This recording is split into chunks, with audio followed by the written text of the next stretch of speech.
Ngayong weekend na ang inaabangang street dance at grand float parade ng Panagbanga Festival sa Baguio City. Kaya naman, abalang-abala na ang lahat sa nalalahok sa parade. Live mula sa City of Pines, makibalita tayo kay Jet Arceliana ng GMA Dagupan. Jet?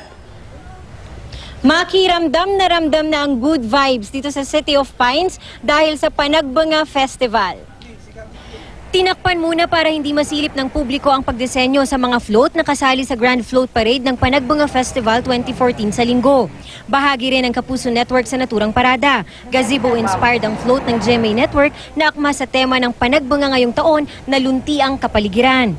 Actually, this one is parang breathe of fresh air kasi ano siya, yun nga may gazebo tayo. Parang medyo relax, medyo laid back yung approach natin. Pero at the same time, syempre, kumbaga maganda pa rin siya. Hindi natin, kumbaga, yung attractive pa rin siyang tignan.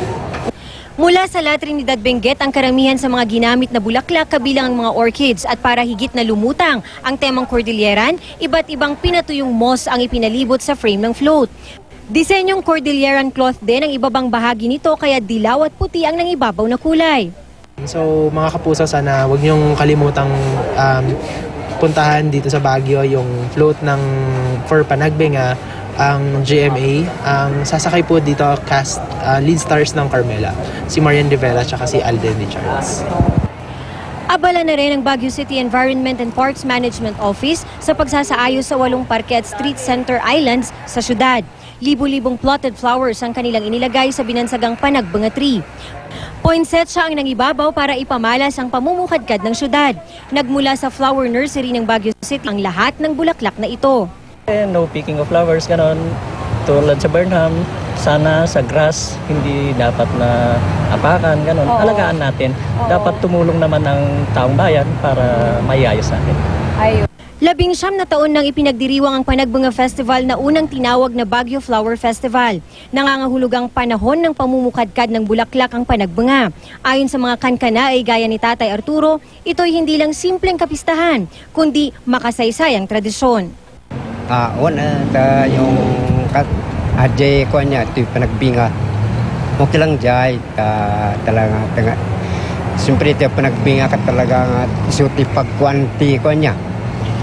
Important sa akin yan ay siyak. Important din dyan. Pinagbinga ka talaga isuti ko.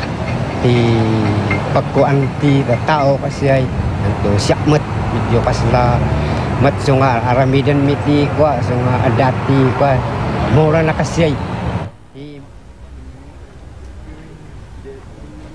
Kanina nagsagawa ng final planning ang Panagbanga 2014 Task Force na binubuo ng kapulisan. Kinumpirma nila na halos 1,000 pulis ang itatalaga kabilang ng augmentation force na mula sa regional office. Ilan sa mga aabangan ng mga kapuso natin bukas, ang mismong street dancing competition at sa linggo naman ang Grand Float Parade kabilang sa arangkada itong ating kapuso float na nasa 12 feet ang taas nito. Sa mga kapuso nating nais itong masilayan ng malapitan mula sa Panagbanga Park, diretso ito ng Session Road patungong Harrison Road at magtatapos sa mismong athletic grounds. Yan ang latest dito sa Baguio City. Jet Arceliana, Nagbabalita, Pilipinas.